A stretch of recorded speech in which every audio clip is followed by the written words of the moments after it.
자, 이제, 주택정책 가지고 묶어서 보겠습니다. 그래서 직접 개입, 간접적 개입, 크게 이제 두 개로 대별을 해볼 수 있겠고요.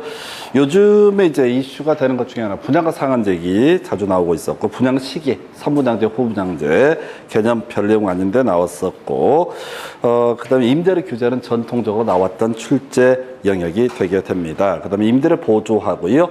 그 다음에 공공임대주택의 공급. 요 주제는 사실은 개별법의 내용을 물어보는 건 별개의 문제로 그 효과 등에 대해서 잘 나오지 않았던 주제예요. 그래서 지금 여기 잡다한 내용 빼버리고요. 자, 우리가 직접적 개입 얘기부터 다시 시작을 하겠습니다. 공영개발이 있었고요. 공공임대주택의 공급, 그 다음에 공공토지 비축. 이래 세 가지가 정부가 부동산 시장에 직접적으로 개입하는 방법이 되게 된다. 일단 전제 삼아야겠고, 그 중에 공공임대주택의 공급이라고 하는 거, 이거 직접적 개입 중에 하나가 되게 됩니다. 직접적 개입의 한 예시가 되게 된다. 요렇게 출발점을 잡아야겠고요. 자, 그래서 공공건설 임대주택, 공공매입 임대주택, 뭐 이런 식의 내용들이 있습니다. 그래서 이런 것들은 이런 논리구조야. 자, 국가나 지자체, 특히 토지주택공사, 지방공사가 직접 지어서 임대주택으로 공급하게 되면 이걸 공공건설 임대주택 이런 식으로 논의를 삼게 됩니다. 그 다음에 이에 대응해서 공공매입 임대주택은 기억날까요? 쉬프트라고 해서 서울시에서 진행했던 것 중에 하나가 일반 주택을 사가지고 전세 이렇게 운영했던 제도. 이게 이제 공공매입 임대주택에 해당이 되게 된다라고 이렇게 봐야겠고요. 자, 여기서는 이제 요 내용은 뭐 그렇다 치고 요 근래 잘 안 나오고 있으니까 그러니까 문제 출제할만 거리가 안 되고요. 그냥 개별법의 내용을 갖고 물어보기 때문에 이건 공부해서 해결될 문제가 아니고요. 자, 안 나왔지만 요거 이제 효과라고 하는 것을 가지고 하는 설명을 드리겠습니다. 그래서 미리 답부터 외우셔야 돼요. 지금 제가 과정을 설명을 드리긴 하겠지만은 결론만 기억하셔야 돼요. 장기 기억하셔야 되고요. 장기 효과라고 하는 거. 그래서 자, 사적 시장에 사적 임대주택의 임차인이 혜택을 받을 수가 있을 것이냐 없다. 결론부터 기억을 하셔야 됩니다. 이 파트에서는 문제 구성을 하게 되면 답을 뽑을 게 빤히 정해져 있어. 지금 제가 이 주제를 특별히 이제 강조를 드리게 되는 취지가 뭐냐면 작년에 저게 나왔거든요. 저당의 유동화라는 개념이 출제 이슈가 되면서 그동안 맨날 이제 MBB, MPTS, CMO 이런 정의들을 지문에 주로 깔다가 작년 문제에서 주택저당증권 발행의 효과라는 주제를 가지고 출제 포인트를 삼아냈어요. 그래서 그동안에는 이 공공임대주택의 유형 등에 대해서 좀 오래되긴 했는데 문제 구성이 되어 왔다가 이제 효과 보겠습니다. 어떤 마을에 100호의 임대주택이 존재하고 있다. 그런데 여기다가 이 옆에다가 20호의 공공임대주택이라고 하는 것을 공급을 하게 된다. 그럼 이제 해석할 때 이제 사적 시장에 있던 일반적인 임대주택의 월세가 50인데 얘를 월세를 한 40을 받게 될 것이다 라는 전제에서 시작을 하게 됩니다. 자, 그러면 단기적으로 봤을 때 어떤 효과가 발생하냐면 이 100호에 살았던 분 중에 20명이 어디로 이 동네로 이사를 와버리게 된다. 그러면 사적 시장은 지금 공급은 100호인데 수요라고 하는 것은 얼마예요? 바로 80호밖에 없다. 그러면 사적 시장에서도 더 임대료가 하락하게 되게 된다. 해서 사적 시장의 임차인도 낮은 임대료를 향유할 수 있다. 해서 공공임대주택은 들어간 사람은 무조건 싸게 사는 거니까 논의할 실익이 없고 단기적으로 봤을 때 사적 시장에 있는 사람도 더 공공임대주택의 공급이 많이 되게 되면 그만큼 어떻다 임대료가 낮아지는 효과가 있다. 그래서 우리가 이제 제가 맨날 댓글 얘기를 하는데 이 부동산 정책 얘기할 때 공공임대주택을 많이 공급해라 자꾸 이렇게 그런 주장들을 하게 되죠. 그래서 그게 이 얘기 때문에 그렇습니다. 단기적으로 봤을 때 사적 시장의 임차인도 낮은 임대료 향유를 할 수가 있다. 근데 이제 장기적으로 보게 되면 우리가 건축업에서 용도 변경 얘기를 하죠. 그래서 지금 80호밖에 필요가 없는데 100호가 공급되어 있다. 그러면 이 중에서 20호는 어떻게 할 것이다? 용도 변경이나 뭐 재건축 등의 과정에 있어서 주택에서 다른 용도로 바꿔버리게 될 것이다. 그래서 장기적으로 보게 되면은 여기 사적 시장의 임대료는 다시 어떻다? 상승하는 모습을 보여주게 된다. 그래서 어떤 문제가 터진다. 사적 시장에서는 다시 임대료가 상승하게 된다. 그래서 정리하십시다. 공공 임대주택, 사적 시장의 임대주택보다 임대료가 낮은 것을 가리켜서 공공 임대주택이라고 부르게 되는데, 단기적으로는 사적 시장에서도 다 혜택을 받을 수가 있지만 결론 기억하셔야 돼. 장기적으로 보게 되면 어떻다. 결과적으로 사적 시장의 임대료가 상승하기 때문에 혜택을 누릴 수가 없다. 자, 이렇게 하십시다. 공공 임대주택을 공급하면 초기에는 어떻다고요? 자, 어느 쪽에 있든 간에 임대료 하락에 혜택을 받을 수가 있지만은 장기적으로 보게 되면 어떻다. 바로 사적 시장에 남아있는 사람들은 혜택을 받을 수가 없다라고 하는 거. 장기적으로 다시 어떻다? 임대료가 상승하게 된다. 이해하시는 거 아닙니다. 외우시면 되는 거야. 지금 제가 뭐 11월, 12월 하신 분들 맨날 드리는 말씀이지만 시험은 외우는 겁니다. 본질적으로. 이렇게 말씀드리니까 겁나 무식해 보이는 거 알고 있는데 이게 진실이에요. 진실. 팩트예요. 자, 뒤에 계신 어르신, 좀 한 달 동안 땡땡이 쪽 휴가 갔다 오셨습니다. 근데 미동도 하지 않습니다. 왜? 앞에 한 6달 동안 뒤지게 했거든.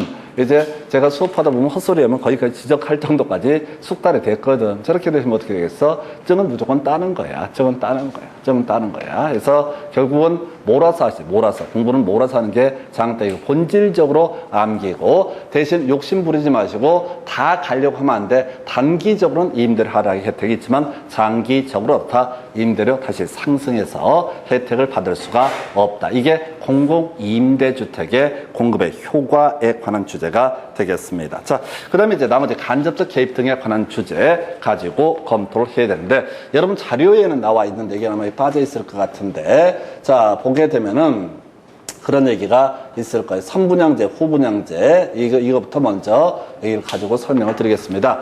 그래서 지금 작년 시험 문제 나왔던 게 선분양제, 후분양제라고 하는 것이 있어요. 그래서 이거 주택권에서 공부하는 거죠. 그래서 아파트가 완성도 되기 전에 미리 팔아먹을 수 있는 제도를 뭐라고 한다? 선분양제도. 그 다음에 후분양제도는 80% 이상 아파트가 완성이 됐을 때 팔아먹을 수 있는 걸 뭐라고 한다? 후분양제도라고 이렇게 얘기를 합니다. 그래서 결론만 가십시다. 선분양제도와 후분양제도. 작년 시험 문제 포인트가 되고 별 내용도 없는데, 자, 선분양제도는요, 주택 건설의 초기 재원이라고 하는 거. 선분양제도는 초기 재원이라고 하는 것을 누구한테? 소비자한테 받아내는 것을 가리켜서 선분양제도라고 부르게 됩니다. 그래서 아파트가 완성도 되기 전에 미리 팔아먹는 제도. 그래서 주택 건설의 초기 재원을 누구한테? 소비자한테 받아내는 제도. 이걸 선분양제도. 후분양제도는요, 초기 재원을 은행에서 대출을 받는 방식으로 충당하게 되는 것을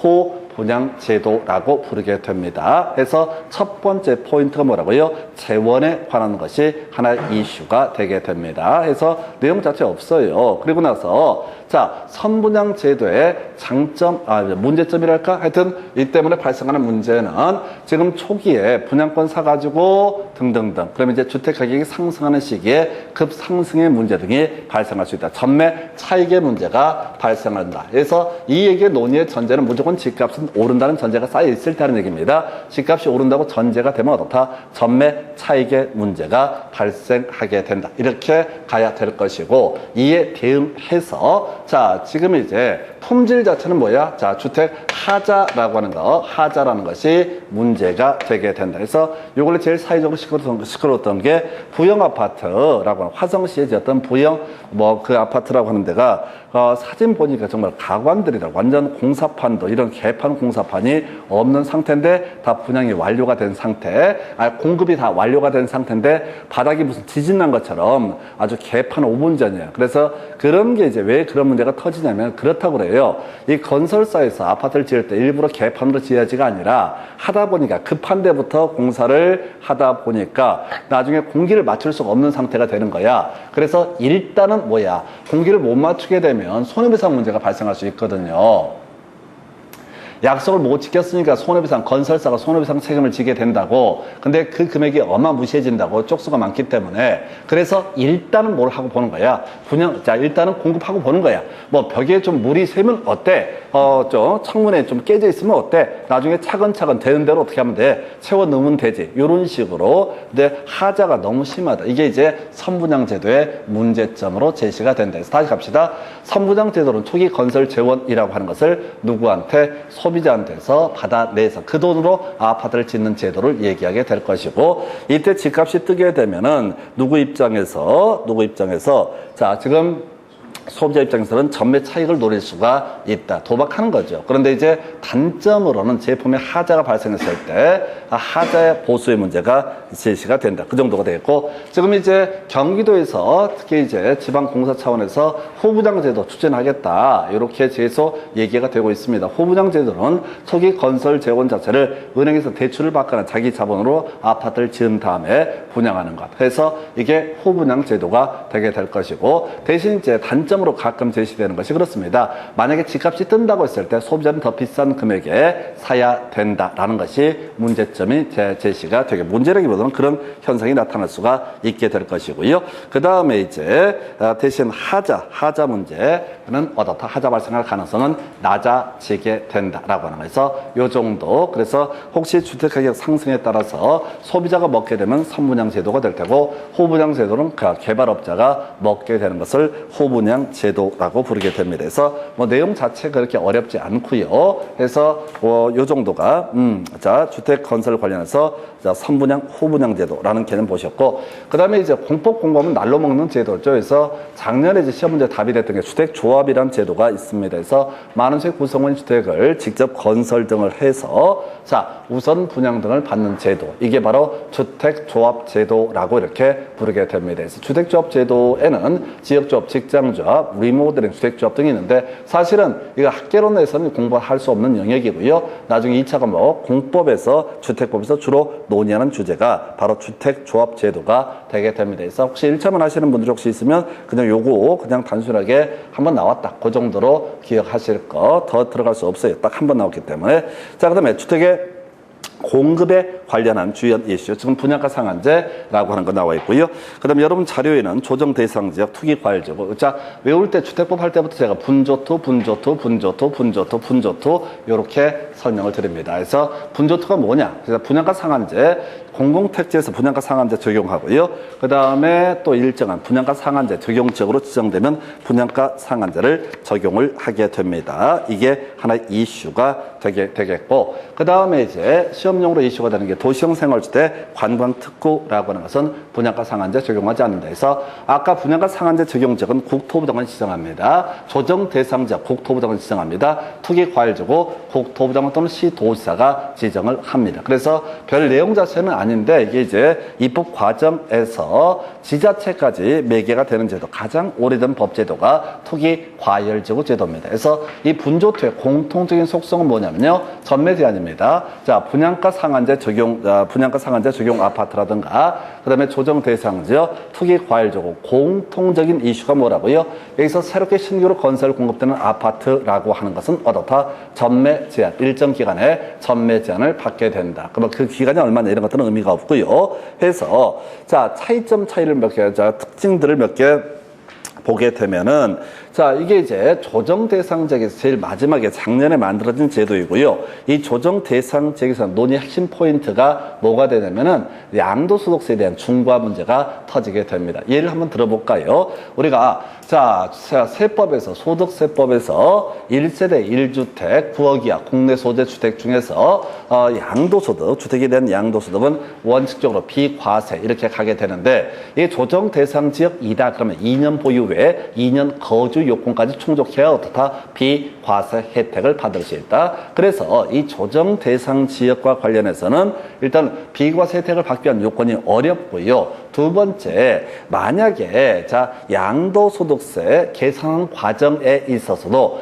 자 조정 대상직이 2주택 이상의 소유자 등에 대해서는 장기 보유 특별공제 적용하지 않는다. 그래서 우리 장기 보유 특별공제 적용 안 하는 게 미등기 양도 자산 하고요. 그리고 또 하나 이슈가 됐던 것이 바로 조정 대상직에 2주택 이상 소유하고 있는 사람은 다 장기 보유 특별공제를 적용받지 못한다. 그 다음에 이제 우리 시험용은 아닌데 조정 대상 지역에서는 훨씬 더 높은 양도소득세율을 적용을 하게 된다. 이렇게 갑니다. 그래서 분조토 다 같은 제도인데 본질적으로 같은 제도인데 조정 대상 지역은 양도소득세 관련해서 어마무시하게 세금을 때리게 된다라고 할 것 해서 일단은 분조토는 이렇게 지문 정도로만 이제 구성이 됐고 이 파트에서 계속 27회 때 출제가 됐었고 그 다음에 30회 때 나왔던 거 분양가 상한제 적용이라고 해서 제가 여러분 자료 만들어 드릴 때 밑줄 그어놓은 게 뭐야? 적용하지 아니한다 나와 있죠? 안 하는 게 뭐라고요? 자, 도시형 생활주택 관광특구는 어떻다? 분양가 상한제 적용하지 아니한다. 그래서 결론만 기억하십시다.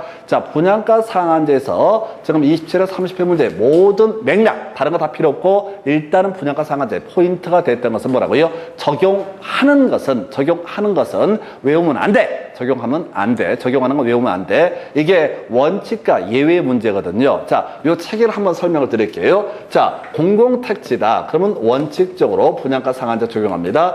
그 다음에 분양가 상한제 적용 지역에서 분양하는 주택도 분양가 상한제를 적용합니다. 이게 원칙이라고. 이건 우리 체계상은 알아야 되지만 실질적으로 시험 지문을 구성하면 출제 오류야. 공공택지라 할지라도 분양가 상한제 적용 지역이라고 할지라도 이게 도시형 생활주택이거나 관광특구란 요건이 충족이 되게 되면 어떻다? 이때는 다시 분양가 상한제를 적용하지 아니한다. 이런 논리 구조가 되는 거예요. 그러면 이제 이 파트에서는 분양가 상한제 적용 지역에서 분양가 상한제 적용한다. 이런 식의 지문은 출제하면 출제 오류입니다. 설령 분양가 상한제 적용 지역이라 할지라도 거기가 관광특구, 소위 송도 같은 지역이면 어떻다? 분양가 상한제 적용하지 않습니다. 분양가 상한제 적용적으로 묶어 있어도 거기서 도시형 생활주택을 분양하면 어떻다고요? 이때는 분양가 상한제를 적용하지 않습니다. 그래서 우리가 알아야 될 주제는 적용한다라는 표현 앞에는 뭐가 없어야 돼? 도시형 생활주택 관광특구라는 표현이 들어가면 안 된다. 그러면 도시형 생활주택 관광특구가 없으면 그냥 무식하게 다 어떻다? 적용한다. 되셨죠? 어떻게 푸는지 아시겠죠? 이게 원칙과 예외 문제인데 결국은 예외라고 하는 것이 도시형 생활주택과 관광특구이기 때문에 도시형 생활주택과 관광특구라고 하는 것은 적용하지 아니한다. 그러면 나머지 모르면 그냥 어떻다? 적용한다. 이렇게 가는 거라고. 사실 적용한다도 출제 오류 시비가 나와. 엄밀히 따지면 출제 오류 시비가 나와. 근데 우리가 출제위원들이 그렇게까지 디테일하게 저처럼 이렇게 분석한 미친놈이 없어. 그냥 대충 보고 구성한다고. 그래서 예외 문제. 그저 외울 게 도시형 생활주택 관광특구라고 하는 것은 어떻다? 분양가 상한제 적용하지 아니한다. 그럼 모르는 게 뜨면 무조건 어떻다? 적용한다. 그래서 지금 27회 30회 문제 둘 다 똑같은 문제입니다. 미리 기억할 게 뭐라고요? 분양가 상한제 뜨게 되면 무조건 적용하고 두 번째가 효과 얘기야. 요즘에 효과 잘 내지 않고 있는데 효과도 공부하실 거야. 일단 적용이라고 하는 게 논의의 포인트다. 지문 좀 읽지 마. 그냥 일 없이 현재 시행 이지랄 큰일 나. 무조건 분양가 상한제가 뜨게 되면 키워드가 적용과 효과라는 두 가지 키워드를 가지고 답을 구성을 하게 됩니다. 그래서 분양가 상한제 적용 배제라고 해서 도시형 생활주택 관광특구가 다 적용하지 않는다. 이건 이제 공법할 때도 항상 나오는 지문제야. 왜? 이건 예외 출제 오류의 문제가 발생하지 않기 때문에. 근데 작년 30회 문제에서 점점점 적용하지 아니한다 이런 표현을 쓰면서 거기에 도시형 생활주택 관광특구가 없었어요. 그래서 그걸 틀리게 뽑았던 바가 있습니다. 그리고 옛날에 27회 때 문제 구성할 때는 도시형 생활주택 관광특구 적용하지 아니한다라고 해서 그걸 답으로 구성을 했었어요. 그래서 결국은 출제위원들이라고 하는 사람이 지금 분양가 상한제를 시험에 내야지라고 해봤자 이게요 시험 문제를 구성하는 게 되게 힘들어요. 출제 오류 시비를 일단 피해야 되니까. 그리고 이게 법조문을 쭉 그냥 무조건 깔아버린다고 되는 게 아니기 때문에 그래서 하는 그 문제되는 게 대단히 까다로운데 그때 제일 중요한 키워드를 잡아서 준비를 하셔야 돼. 분양가 상한제가 뭐고 어쩌고 다 필요 없어. 그래봤자 점수 안 나와.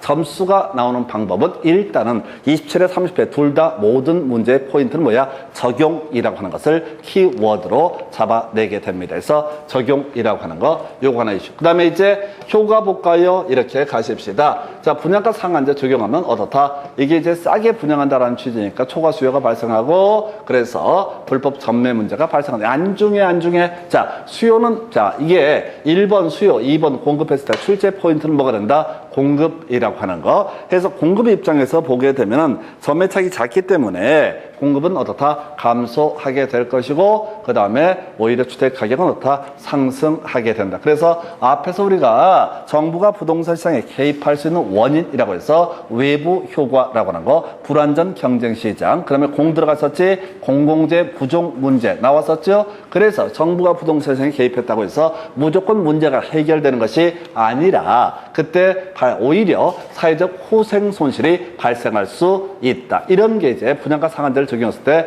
만약에 이런 현상이 오히려 공급이 부족해지고 가격이 상승하는 현상이 나타난다고 한다면 원래 집값을 때려잡으려고 했던 게 분양가 상한제인데 결과적으로 어떻다? 오히려 가격이 상승하는 그런 문제가 발생을 하게 된다. 이게 이제 건설사의 논리가 되겠습니다. 다 개소리예요. 자, 건설사에서 집 팔아먹으면서 자, 어차피 직원들 있잖아요. 그럼 이 직원들이 있을 테니까 어차피 아파트 짓게 돼 있어요. 그렇게 단순하게 차익이 작으니까 집 안 지어야지. 이게 아니야. 그러면 걔들은 일 안 하잖아.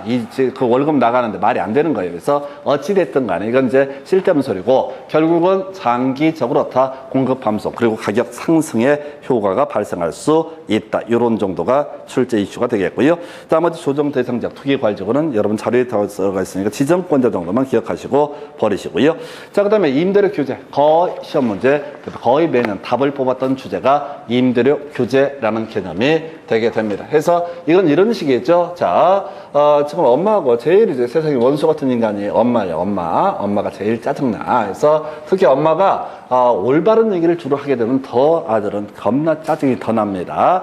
하나도 틀린 말이 없어. 근데 별로 하고 싶지 않아. 그럴 때 짜증나는데 엄마랑 이제 그만 헤어지고 싶어. 근데 월세를 낼 돈이 마땅치가 않아. 그래서 엄마의 핍박을 받으면서 집구석에서 쭈그려 앉아 있는 거야. 그런데 이제 정부에서 임대료 규제라는 정책을 만들어내게 됩니다. 해서 시장 임대료가 예를 들어서 50만 원이다 라고 할 것. 근데 정부에서 임대료 규제를 하는데 이렇게 하는 경우이겠죠. 자, 규제 임대료가 시장 임대료보다 높은 경우도 있어서 60만 원 이하로만 받아라 라고 하는 거 또는 자 40만 원 이하로만 받아라 라고 하는 식의 규제가 이루어지게 된다. 이렇게 전제를 해보겠습니다. 그래서 만약에 40만 원 이하로 받아라. 그러면은 애는 드디어 이제 집을 나올 수가 있습니다. 엄마한테 잔소리 더 이상 듣기 싫어서 알바하고 등등해서 집을 나올 수 있다. 근데 60만 원 이하를 받아라. 그러면 이걸 이름하여 뭐라고 그러냐면 규제 임대료가 균형 임대료도 높은 경우 부동산 시장에 어떤 영향도 어떻다 주지를 아니한다라고 하는 거. 자, 규제 임대료가 균형 임대료보다 높게 되면 부동산 시장에 어떤 영향도 주질 아니한다. 이거 한다는 얘기예요. 그 다음에 이제 자 균형 임대료보다 규제 임대료가 낮은 경우 자 이때가 이제 문제가 될 텐데 수요라고 하는 거 아까 집 나갈까 말까 고민했던 아이 바로 집 튀어나옵니다. 초과 수요가 발생한다. 자 그러면 초과 수요가 발생하게 되면 이런 식의 정부에서 이게 좀 특이한 건데 지금 어떤 문제가 발생하는 공급의 입장에서 보게 되면 자 단기적으로 봅시다. 지금 정부에서 자 지금 이 주택 시장의 균형 임대료가 50만 원으로 결정된 상태에서 정부에서 40만 원 이하로만 받아라 라고 하게 되면 임대업자 입장에서는 돈이 안 되기 때문에 어떻다? 자 싫어하겠자 다시 자 안 좋아할 거예요. 그래서 단기적으로 보게 되면은 어쩔 수 없는 거야. 비탄력적으로 반응한다. 욕하면서 이놈 자꾸 물러가라 이렇게 저주하면서 버텨보겠지만은 장기적으로 돈이 안 되게 되면 어떻다? 공급을 감소시키게 된다. 그래서 공급이 감소되게 되면은 다시 이때 공급의 감소에 따라서 발생하는 자 시장 전체 효과라고 하는 거 주택의 질은 낮아지게 될 것이고 그 다음에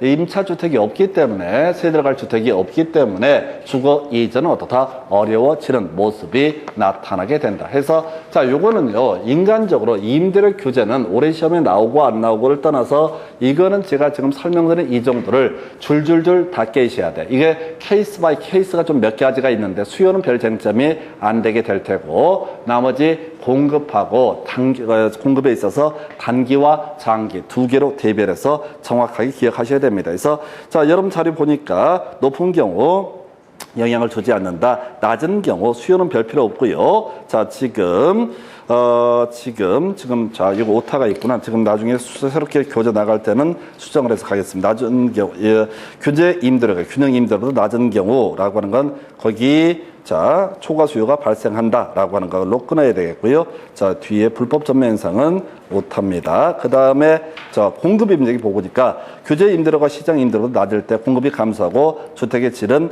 낮아지게 된다라고 하는 거. 요거 하나 가지고 자, 기억을 해 주실 것 해서 하여튼 임대료 규제 파트는 100% 줄줄줄 깨셔야 돼요. 나머지는 나올지 안 나올지 몰라요. 나올지 안 나올지 알 수가 없는데 임대료 규제는 거의 100% 심지어 한 10년 동안 안 나온 해를 어쩌다 한 번씩 손으로 꼽을 만큼 우리가 여러 가지 주제를 동시에 보다 보니까 다 비슷한 느낌을 주는데 그거 아니고요. 임대료 규제 대단히 중요한 주제가 되게 됩니다. 그래서 그렇게 설명을 드렸고 그러니까 임대료 규제가 나온다는 얘기를 하는 게 아니라 나올지 안 나올지는 알 수가 없어요. 근데 확률이 너무 높기 때문에 이 문제가 나왔을 때는 어떻다? 절대로 틀려서는 안 되겠다라고 할 것. 그 다음에 이제 같이 검토할 게 임대료 보조. 미리 말씀드린데 임대료 보조는 거의 시험 문제 출제가 안 됩니다. 아니, 나오긴 나와도 답을 뽑는 지문이 아닙니다. 그래서 주거 바우처라는 단어도 이제 우리 시험에 나온 바가 있었고요. 쿠폰식으로 형편이 어려운 분들한테 임대료를 보조해주는 방식을 가리켜서 임대료 보조라고 부르게 됩니다. 그래서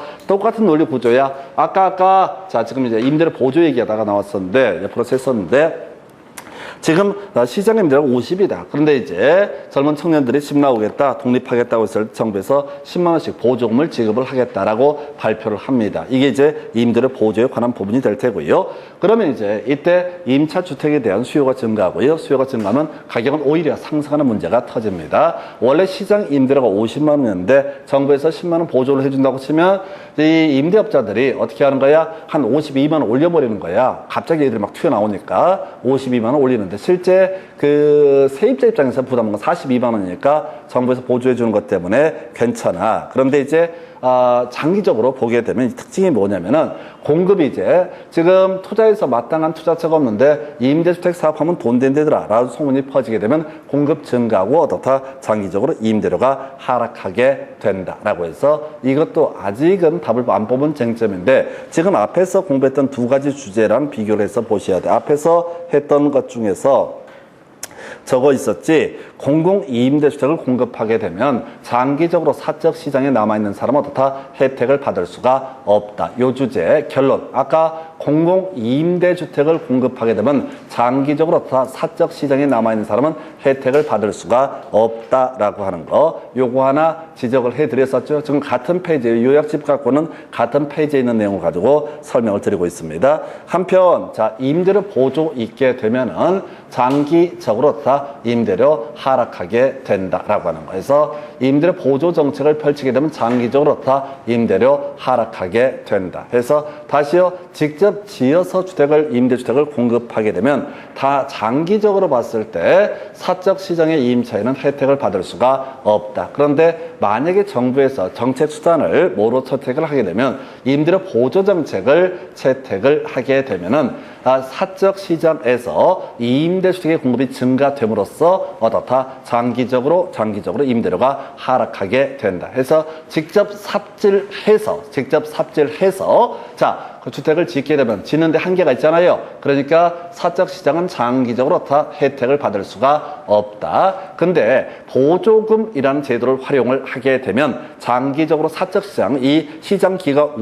기구가 스스로 공급을 많이 늘려서 바로 임대료 하락 현상 전체 그림을 먼저 외우고 가야 돼. 지금 두 개를 묶어서 가는 거야. 공공이임대주택, 공공건설이임대주택에서 직접 지어서 주택을 분양하면 장기적으로는 사적 시장의 이임대주택의 공급량이 감소하기 때문에 오히려 임대료는 상승하게 된다. 원점으로 돌아간다. 그래서 또 하나가 임대료 보조 정책이라고 하는 것을 보게 되면 장기적으로 봤을 때 임대료가 어떻다? 하락하게 된다. 그래서 결과적으로 이게 이제 건설 임대주택이라는 것도 의미가 있겠지만은 정책 수단 중에서 뭐가 있을 수가 있다. 임대료 보조라고 하는 것도 하나의 수단이 될 수 있다. 그래서 지금 공공임대주택의 공급 얘기하고요. 임대료 보조 비교해서 기억을 하면 좋겠고요. 임대료 규제라고 하는 것은 정말 꼼꼼하게 케이스 바이 케이스로 정확하게 외우셔야 됩니다. 다른 거 뭐 틀리고 맞고는 별개의 문제로 이 아이가 출제됐을 때 절대로 틀려서는 안 되는 영역 이렇게 정리합니다. 그래서 여기까지가 주택정책 잠시 끊었다가 조세 정책 체크합니다.